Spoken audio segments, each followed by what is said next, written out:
time for the Alex Smith Report. Hey, from the jump, let's go. Come on, let's go. Hey, keep communicating, huh? Snap down calls. Here goes Z comeback, indigo, half right strong, 40. Alex Smith. Wide 80, wide set. Smith in the shotgun, fires it off to Jordan Reed, stretches his arm across the goal line, and it's a Redskins touchdown. What a play. Play action fake. He's got time. He's floating it down the middle, looking for Richardson at the 10. Goes down at the 5, caught, and into the end zone for a Redskins touchdown. Smith takes, pumps, going over the middle, looking for Vernon Davis. Caught! Redskins touchdown! Looking for a screen to Bibbs. Finds him on the right side, breaks the tackle to the 20. From the 50 to the 10. Capri Bibbs, Redskins touchdown! Giants week. Yes. Giants week. Moving forward. Quarterbacks love throwing screens for touchdowns too. That last call right there. Yeah. Nice. There was a lot of good calls in play. that game. A lot of good calls. That block by Sheriff was awesome on that play. I don't know how he got that. How he got out there. That kick out block. I mean, sweet. Yeah, we're on to it. Giants week. Another big rivalry, big game, big division game. Yeah, man. Yeah. You know what? Rigo brought something up earlier. I'd love to hear your opinion on the offensive line kind of feeding on Adrian Peterson and how it just seems that momentum builds during a game like that. Can you feel that happening? Yeah, I mean, I think so. I think the rhythm that we got in early, and I mean that from an offensive line standpoint, running the football, mixing it up, I think those guys felt good all game, especially with the run game. It's that was really versus that kind of D-line that feasts in pass situations. Mm-hmm. They're a good D-line. They can get after the passer. They do all their games and stuff up front, the Marinelli stuff. And if they get you in a pass situation, they're tough. Obviously, they got some good players, obviously starting with Lawrence. But in the run game, I think our guys, it's their turn. It's their turn to get downhill and be the aggressor and really kind of set the tone. And I thought the nice thing was we were able to do that from the get-go. We got the run game going early. And you get those big guys in a rhythm. You get Adrian in a rhythm. And I thought that continued throughout the game. So, yeah, that was good to see. I'd be interested to know how much it means for the whole team. I mean, especially the offense, the line, to see, and you guys know a little bit more what Adrian's actually playing through right now. Yeah. I mean, to see the performance he put on, refusal to go down a lot of those runs, knowing that he's dealing with some pretty serious stuff at the moment. Yeah, I mean, I think it's just kind of, I said this, I'd known Adrian a little bit, going all the way back. He and I were at the Heisman together a long time ago, and seen him around, over the course of our careers, but didn't know him real well, and was anxious to see, when he came in for his workout, and everybody's kind of, saying he still looked great and explosive, and we signed him, and was unsure about, how he'd fit in, with us here. I mean, here he's this guy, he's a future Hall of Famer, and had been through a lot in his career, highs and lows and things, and I just was, it was pretty apparent immediately how well he fit in with this team, and not just the offensive line and the offense. I'm saying I think this team is a humble team. We're hungry. I think everybody's got a bit of a chip on our shoulder, and the entire building, I think, and I think that's a good thing. And I think Adrian meshed right away. I think everything that's kind of gone on, he's aging back, no gas left in the tank, that he doesn't have any juice, yada yada yada. And I think he's determined that he was not going to go out like that, and he's fit right in with us and our style and our mentality, the type of team we want to be. And I think you kind of see that manifested in these last 2 weeks, man. Yeah, he's dealing with a bunch of injuries, multiple injuries. Right. When we're in the heart of the season, right? Multiple injuries, and to see him go out there and play like that, as are a lot of our guys up front. You don't hear about a lot of these guys dinged up and the stuff they're fighting through, and to see him go out against a physical team, we knew that was going to be a physical game, and the performance they put on certainly is one of the big reasons we came out with the W. How are you fitting in? How are you fitting in? Because people witness your performances, and a lot is expected out of you. And might as well just ask you how you feel and what do you need to work on, I guess. Oh, I mean, I think for me, yeah, I mean, as far as the fitting in with the team, I feel like I'm right there with the guys, with all those things I just talked about. I mean, that's where I'm at in my career. I mean, I feel like I got a ton left to prove, more than I ever have. I feel like I'm playing the best ball I ever have. I still feel like it's only the best is left ahead of me. I do think that, especially these last several weeks, that you come in on Monday or the day after the game, and there are situationally sometimes, there's 5-6 plays, especially this last game, that I want back, that if I played differently, on those 5-6 plays, you know, we win by 2 scores, I think, on this last game. And they're all for different reasons. And I think the biggest thing for me is it's a little bit situationally sometimes being on the same page, getting up. I know that probably is lame to even hear, but like with the coaches and situationally that I'm thinking one thing and the play came in for a different reason, or all the different looks you could get in those situations, and we're close. And I think the key here is as we move forward is continuing to make more and more of them. Are you ever going to make all 6 of them? Probably not. But if you make 4, it's a different game, you know. And I think for me that's the thing. I feel like we're heading in the right direction. I feel like I'm getting more and more comfortable, but it's continuing to make those handful of plays situationally as a quarterback and an offense that define games. I mean, you missed 3 guys on Sunday too, in terms of, you know, no Crowder, Richardson, and Thompson as well. But to be 4-2 and to feel like you guys still have a lot left to reach the ceiling. Oh, no question. Good. I think the biggest thing is finding ways to win games. Like you said, it's to correct those mistakes after a win and finding ways to win. You know, obviously it's easier. And I do think there's something to be said about a team building that confidence, being in these situations, offense, defense, special teams, all the different sides of it. There's a confidence that when you are in those situations again, you've been there, right? You're battle tested. You're that much more prepared, at ease for those situations. You're easier to dial it in and focus on the situation, right? I don't think the stage and all those things, that stuff all kind of goes away the more you've been in these situations as a team. How have you learned to not be hard on yourself? I don't think you learn not to. I think you learn to be honest with yourself and to be real, right? You don't take it personal. You walk in and absolutely no doubt that I could have told you those 5 plays before I watched the film. I knew them. You know, they're the ones that you wake up at 3 in the morning and you're just like, you can't go back to sleep because you're replaying it. But people remind you all the time. Oh, for sure. But yeah, you know? I think you don't need to hide from it. Listen, I think the other way is you embrace it. Right. Absolutely. I expect myself to make those, and I'm going to. And that's the mindset and getting them corrected, and then you flush it and you move on, right? And then we're on to the Giants. I'm watching the game last night. You get the film in yesterday, even today. Like you move forward, and you don't let it sit there and marinate. I think that the quicker you can be real with it, the more you can kind of, I think, and be honest with yourself, the better you are moving forward. 4-2 and the best is yet to come. That's right. Yeah, that's right. Right? Yeah. All right, I want to tell you guys a little bit about our friends at your local DC area. Meineke Car Care Center is a great place to get everything you need done to keep your car on the road. It's so important to maintain your car, and there are 19 Meineke Car Care locations in the greater Washington, D.C. area to help you do so. And now through October 31st, you can get up to a $100 Visa gift card when using your Meineke credit card with a purchase of $499 or more. You can see all the rules and regulations for this offer on Meineke.com. So don't get sidelined by car trouble this season. With services from oil change to brake repair, the team at Meineke has you covered. And right now, get a basic oil change for only $19.95. Save time by booking online at Meineke.com. Meineke, on with life.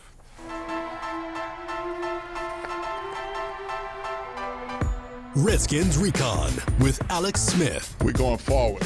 Everybody's going to take their licks in this game. It's not easy. And I think the guys that were mentally tough, that kept getting back up, that kept going at it, finding a way, getting better, never stopped improving in all aspects. I think I've strived to do that. I think I still strive to do that. It never ends. You kind of continue the chase.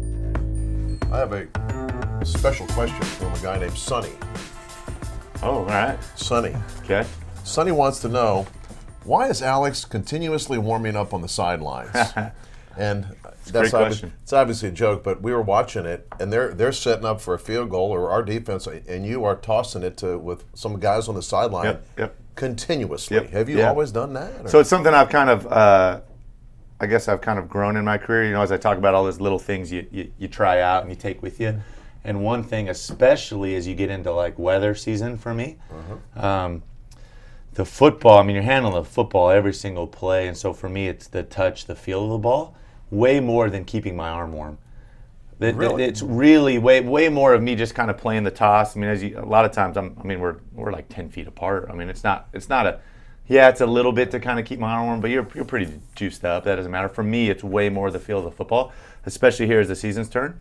You know, the leather, I don't know, there's something about it, the old school with me, like, I like the feel of the ball, And I do think in that game, you look at it, the ball handling, the turnover deal is a big deal. I mean, we came out +2 on the fumble side. Yeah. You know, and that's what that's about for me, and it's way more about the feel of the football. Do you reject the balls ever? Do you ever reject the balls? Well, no, our guys here do a great job. I am, and I feel like it's probably the older you get, all the old QBs are pretty particular about the footballs. Yeah. And I am, but luckily our guys here, our equipment guys, do an amazing job. Shout out to Connor with the footballs. He does an awesome job. We've kind of adopted the baseball deal where we take the mud. Yeah. The mud and rub the balls down, and there's a whole little recipe they got going down there. But they turn out great, and I think it's even more important. It's really important actually in the summer when it's hot and humid and you're soaking your sweat, and then now even too, especially as it flips into kind of some brisk weather and you get into cold and wet. Yeah, man, the feel of the ball is very particular, and I think those matter. I think that's a big deal when it comes to ball handling and fumbles and all that stuff. Wow, well, just keep them things inflated, man. That was the thing. Yeah. Well, see, I actually thought I had noticed that too a little bit as the years gone on. I always thought it had something to do with your shoulder because I know you had shoulder issues in the past. Nothing to do with warming up. As far as the shoulder goes, I mean a little bit. I mean every quarterback you periodically throw over there just to kind of stay, especially if the other offense has been on the field for a while. But nah, for me it's a touch thing. It's just kind of the way I've been. You'll even notice, like when I come out on like say there's a timeout, I come over to the sideline. They'll toss me a ball because I like. I noticed it. We noticed it. So that's kind of the thing. That's my probably weird, you know. How about hearing when the crowd's going crazy? Is there a volume button on that thing? The volume's plenty high. It's not the volume. It's that. Also, when the crowd gets high and Jay clicks on the clicker. Right. Well, so not only am I hearing his voice, but the crowd comes in on his mic as well. Right, I got you. So then all of that's spitting out. So not only am I hearing the crowd noise from the stadium, but I'm hearing it through the mic as well. The quality's gotten better, though. They've done a better job. When I first got in the league, you guys, I mean, I think fans would be shocked to have seen the setup of the speakers and the headphones. Really? Yeah, you would have thought it'd been real high-tech. No, it's like they slab in like a pack of Ford AAA batteries, and you got these old, like, crusty headphones in here. I mean, one year I cut my ear so bad on one of them, had to get stitches. But yeah, it's not bad. Part of it, too, is everybody's excited. You get ramped up. So then all of a sudden, you know, Jay thinks he's got to speak louder, or the play caller coming in, and you're trying to decipher. And so, yeah, there's some static and white noise along with it. Where were you when the fumble strip sack touchdown? Because that was about the loudest I've heard the stadium. Yeah, on the sideline over there, and I'm watching. I forget the down and distance, but obviously I knew we had him backed up. And I remember just, you're getting up and going nuts at that point. I mean, the high-fiving, the guys going crazy. Such a big play in the game, and to see the stadium explode. It was so awesome. Those are that like moment in time. You just you don't forget things like that. Right. You ever have to tell anybody to shut up in the huddle? Rarely. No, I think it's not shut up. No, I mean I think the biggest thing is like yelling at guys. Sometimes they'll be around the huddle, but they're not in the huddle. Right. And as a quarterback, you're always aware. You're always keeping your eye on the play clock, and you know sometimes when it's running down and you got to get in, and some guy's like talking to a ref or a guy on the opponent's side, and you're like, get in the freaking huddle, let's go. I probably use a different word, but I understand. So, but rarely am I telling guys to like be quiet. But yeah, sometimes you want to get the tempo going. You're like, get in the huddle, or maybe I got a few extra points I'm trying to communicate on a long play call. Right. And I need them to get in and listen. So I'm interested to hear quick thoughts on the Giants. Man, you got to watch them last night. Yeah. They're a team that's probably a little better than the record indicates. For sure, without a doubt. I think you hit it, especially. I mean, to watch their defense. I mean, that's a really good offense they played last night, right. and for the most part. I mean, until they ran that fourth quarter run play that scored. I mean, they played them pretty stout, kept them out of the end zone. Yeah. They'd given up some yards, but it really kept them out of the end zone. And they've done that this year a little bit. They're a good defense. They make you prepare for a lot. They're an aggressive scheme. They bring it all over the place. I think you saw that last night with a lot of the pressure. They live by it. They're not afraid to roll the dice and come after you. And those were big play potential from both sides of the ball with a defense like this. But from a personnel standpoint, they're good from the front. Starts up front. You saw they got a bunch of pressure last night. I don't know how many sacks they had, 3 or 4. They're good at the linebacker level and then good on the back end as well. Historically, this would look like a trap game for a lot of people, but to me, it looks like because of your defense and because some mature personalities you have like yourself and AP, this is a different type of team, and the one game at a time mentality sticks out to me from the demeanor you guys have had after these wins. Yeah, I hope. Yeah, I do think so. I think our mentality's kind of flipped. I think going back to a few weeks, the New Orleans game a little bit, just the sense of urgency, and I think that stayed with us, and we're going to need it to stay this week, no question. It's a good opponent. I think they're much better than their record, and we're going to be going up there. They're going to be back at home. Division game for them. They're a prideful football team. So, big game for us. We need to have, obviously, all the things, right? Great week of prep, sense of urgency all week, and go up there to play another physical game.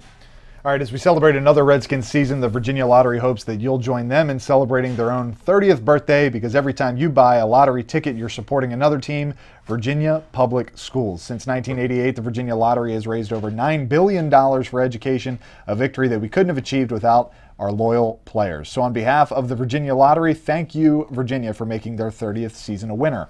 To help kick off their 30th birthday, the lottery is recognizing extraordinary Virginia Public School graduates through their Made in Virginia program. If you know a Virginia graduate you'd like to recognize as outstanding in their career or community, nominate them for the Made in Virginia Award. Winners will get money to award to the Virginia Public School of their choice. Entry period ends October 12th. For more details, go to madeinvirginia.com.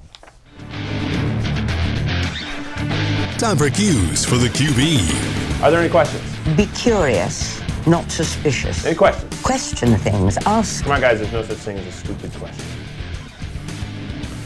So, just me and you. Let's. I guess you should establish this here quick that Larry had to hop out just due to timing as he's going over to Rich Tandler's funeral. I know you had dropped a line in your press conference. You actually ended up being the first person to talk. Just really sudden news. Yeah,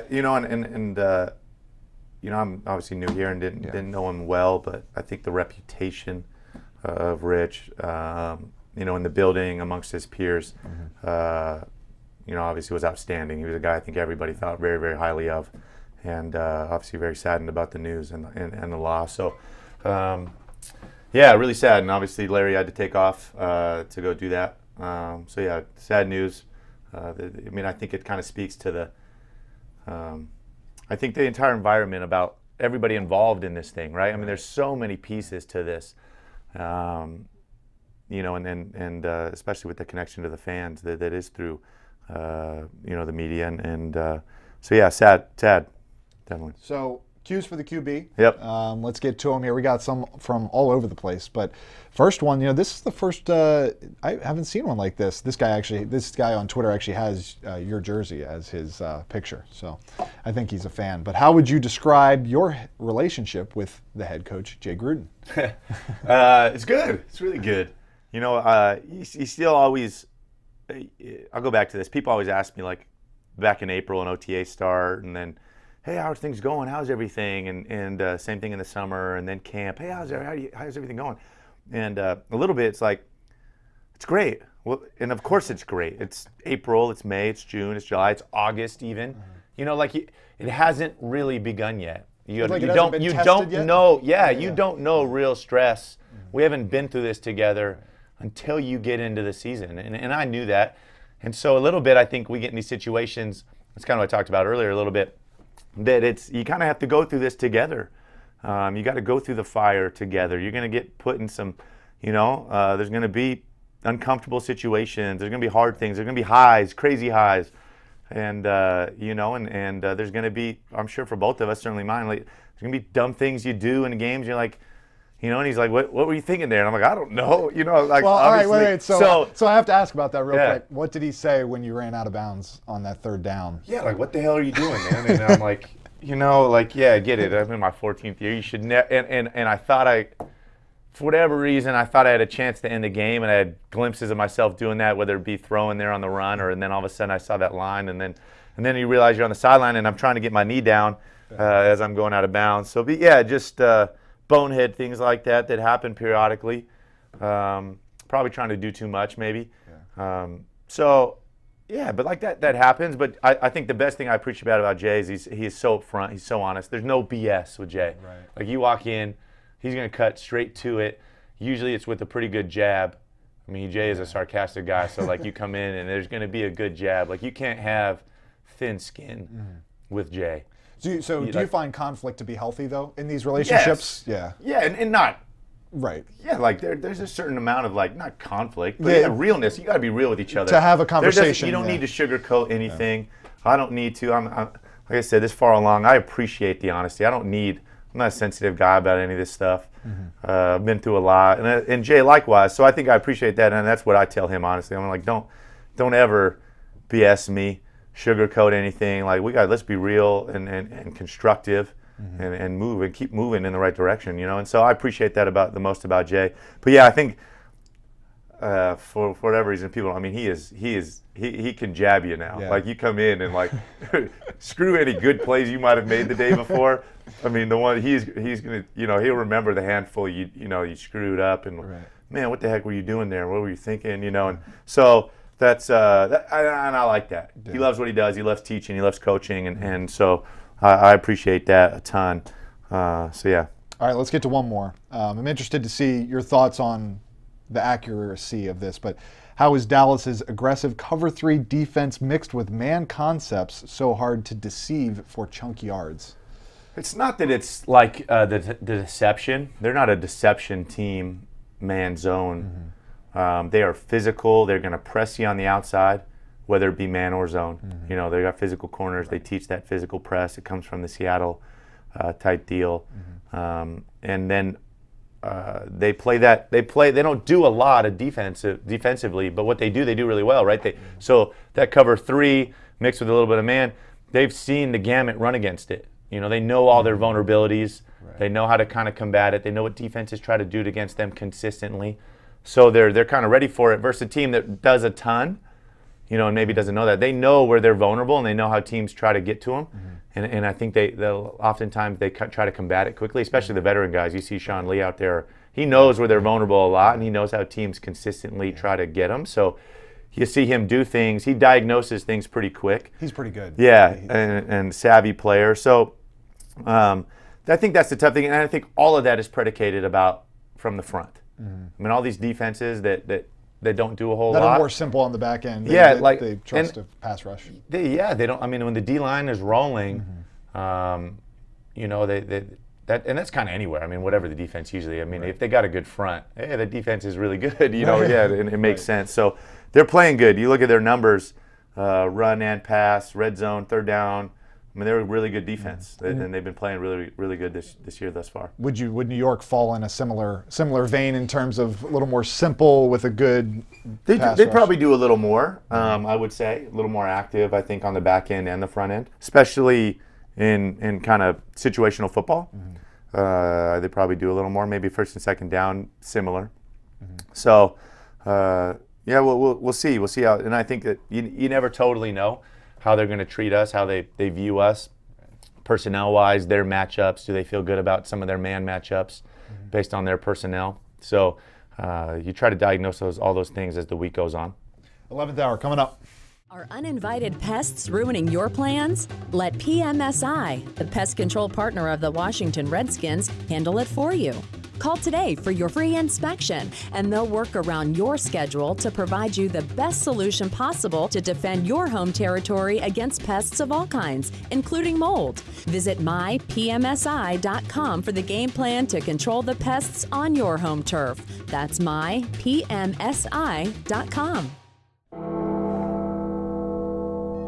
The 11th hour. Lack of better cliche, they say any given Sunday. Yeah. So the Giants are 1-6, man. I mean, it's about as good of a 1-6 team in terms of having high-level talent at a lot of different positions. And last night, again, a game that probably could have gone either way, and they lose by 3. But I mean, the division games are always a little different, no matter. Yeah, I mean, I think there's enough pride, and it's this early in the season with these division games that they're going to be. I mean, these are going to be hard fought. They're at home. They're gonna bring it. They're not gonna lay down. I mean, this is still a ton on the line. And like you said, I think you look at every game this year. They played a bunch of good teams. They've been in it and had a chance and been a play or two away. So I absolutely. I mean, I think to expect anything less would be naive of us. Got to bring it all week. Got to expect a big physical game up there. We're getting to that point too here. We're getting into football weather. I mean, who knows what it's going to be like sometimes week to week. So, yeah, expect it. You know, got to. I mean, I think you said it. Any given Sunday. I mean, I remember playing these guys last year. Same thing. They were on a skid, and went up there, and they're a tough place to play. They're a good football team. Yeah. All right, Alex. Thanks, Barry. Your Redskins 365 update for this Tuesday, October 23rd. The Redskins off today, back in action tomorrow as they prepare for the New York Giants. And it'll be Alex Smith at the podium at noon, Jay Gruden at the podium at 2:50. Those will be live streamed on all Redskins social platforms and on redskins.com and the Redskins mobile app. For more coverage of the Redskins win over Dallas, and now we'll transition into another divisional game against the Giants this week. Keep it locked on redskins.com.